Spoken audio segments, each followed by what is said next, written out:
With permission from Scholastic, I will be reading Chapter 10 from the City of Ember. Your reading strategy idea for this chapter is to pretend that you are Lina's friend and write down some advice you would give her throughout the chapter on dealing with difficult times. Chapter 10, Blue Sky and Goodbye. Lina slept restlessly that night. She had frightening dreams in which something dangerous was lurking in the darkness. When the lights went on in the morning and she opened her eyes, her first thought was of the door in the pipeworks. And then right away, she felt a thud of disappointment because the door was locked and someone else, not her, knew what was behind it. She went in to wake Granny. "Time to get up," she said, but Granny didn't answer. She was lying with her mouth half open and breathing in a strange, hoarse way. "Don't feel too good," she said finally in a weak voice. Lina felt Granny's forehead. It was hot. Her hands were very cold. She ran for Mrs. Murdo, and after that to Clothing Square to tell Captain Cleary she would not be coming into work today.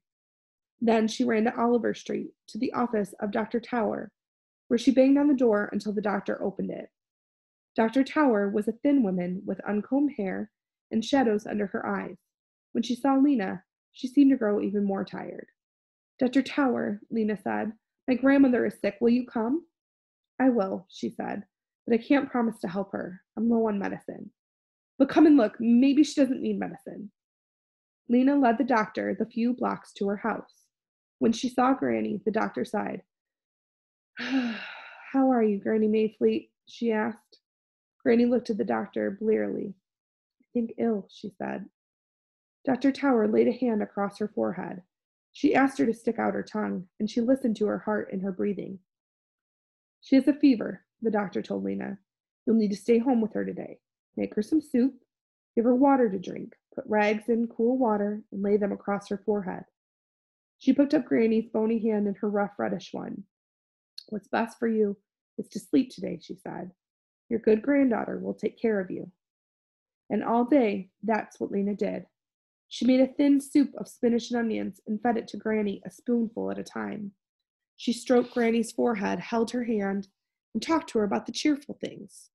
She kept Poppy as quiet as she could, but as she did all this, in the back of her mind was the memory of the days of her father's illness, when he seemed to grow dim like a lamp losing power, and the sound of his breathing was like water gurgling through a clogged pipe.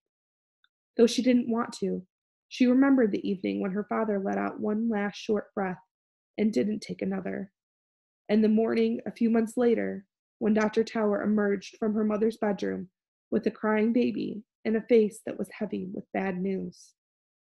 In the late afternoon, Granny got restless. She lifted herself up on one elbow. "Did we find it?" she asked Lina. "Did we ever find it?" "Find what, Granny?" "The thing that was lost," Granny said. "The old thing that my grandfather lost." "Yes," Lina said. "Don't worry, Granny, we found it. It's safe now." "Oh, good." Granny sank back onto her pillows and smiled at the ceiling. "What a relief," she said. She coughed a couple of times, closed her eyes, and fell asleep. Lina stayed home from work the next day as well. It was a long day. Granny dozed most of the time. Poppy, delighted to have Lina at home to play with, kept toddling over with things she found, dust rags, kitchen spoons, stray shoes, and whacking them against Lina's knees, saying, "Play with this, play with this." Lina was glad to play with her, but after a while she'd had enough of spoon bagging and rag tugging and shoe rolling. "Let's do something else," she said to Poppy. "Shall we draw?" Granny had drunk a full cup of soup for dinner and was falling asleep again, so Lina got out her colored pencils and two of the can labels she'd been saving. They were white on the back and made good enough drawing paper if you flattened them out. With her sharpest kitchen knife, she whittled the pencils into points. She gave the green pencil and one can label to Poppy, and she herself took the blue pencil and smoothed out the other can label on the table. What would she draw? Taking hold of a pencil was like opening up a tap inside her mind through which her imagination flowed. She could feel the pictures ready to come out. It was a sort of pressure, like water in a pipe. She always thought she could draw something wonderful, but what she actually drew never quite matched the feeling. It was like when she tried to tell a dream. The words could never really capture how it felt. Poppy was grasping the pencil in her fist and making a wild scribble. Look it, she cried. Lovely, said Lina. Then, without even a clear idea of what it was to be, she began her own picture.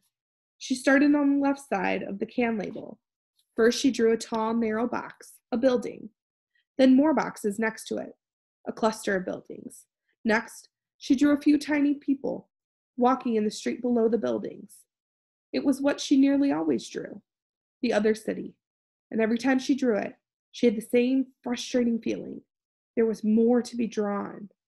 There were other things in this city. There were marvels there, but she couldn't imagine what they were. All she knew was that the city was bright in a different way from Ember. Where the brightness came from, she didn't know. She drew more buildings and filled in the windows and doors. She put the street lamps. She added a greenhouse. All the way across the paper, she drew buildings of different sizes. All the buildings were white, because that was the color of the paper. She set her pencil down for a moment and studied what she'd done.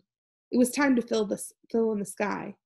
In the pictures she'd done with regular pencils, the sky was its true color, black. But this time she made it blue, since she was using her blue pencil. Methodically, as Poppy scratched and scribbled beside her, Lina colored in the space above the buildings, her pencil moving back and forth in short lines until the entire sky was blue. She sat back and looked at her picture. Wouldn't it be strange, she thought, to have a blue sky? But she liked it the way it looked. It would be beautiful, a blue sky. Poppy had started using her pencil to poke holes in her paper. Lina folded up her own picture and took Poppy's away from her. Time for dinner, she said. Sometime deep in the night, Lina woke suddenly, thinking she'd heard something. Had she been dreaming? She lay still, her eyes open in the darkness. The sound came again, a weak, trembling call. Lina? She got up and started for Granny's room. Though she had lived in the same house all her life, she still had trouble finding her way at night, when the darkness was complete. It was as if the walls had shifted slightly, and furniture moved to new places.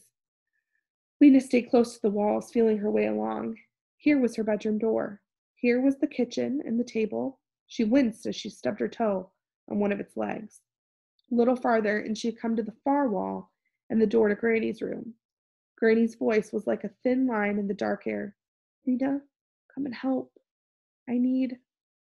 I'm coming, Granny, she called. She stumbled over something, a shoe maybe, and fell against the bed. Here I am, Granny, she said. She felt for Granny's hand. It was very cold. I feel so strange, said Granny. Her voice was a whisper. I dreamed about my baby, or someone's baby. Lina sat down on the bed. Carefully, she moved her hands over the narrow ridge of her grandmother's body until she came to her shoulders. There, her fingers tangled in the wisp of Granny's hair. She pressed a finger against the side of Granny's throat to feel for her pulse, as the doctor had shown her. It was fluttery, like a moth that has hurt itself and is flapping in crooked circles. Can I get you some water, Granny? Lina asked. She couldn't think what else to do. No water, Granny said. Just stay for a while. Lina tucked one foot underneath her and pulled part of the blanket over her lap.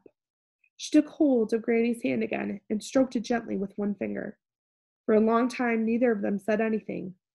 Lina sat listening to her grandmother's breathing. She would take a deep, shuddering breath and let it out in a sigh. Then there would be a long silence before the next breath began. Lina closed her eyes. No use keeping them open. There was nothing to see but the dark. She was aware only of her grandmother's cold, thin hand and the sound of her breathing. Every now and then, Granny would mumble a few words Lina couldn't make out, and then Lina would stroke her forehead and say, Don't worry, it's all right, it's almost morning, though she didn't know if it was true or not. After a long time, Granny stirred slightly and seemed to come awake. You go to bed, dear, she said. I'm all right now. Her voice was clear but very faint. You go back to sleep. Lina bent forward until her head rested against Granny's shoulder. Granny's soft hair tickled her face. All right then, she whispered. Good night, Granny. She squeezed her grandmother's shoulders deeply, and as she stood up, a wave of terrible loneliness swept over her. She wanted to see Granny's face, but the darkness hid everything. It might still be a long time until morning. She didn't know. She groped her way back to her own bed and fell into a deep sleep then. And when, hours later, the clock tower struck 6 and the lights came on, Lena went fearfully into her grandmother's room. She found her very pale and very still, all the life gone out of her. End of chapter 10.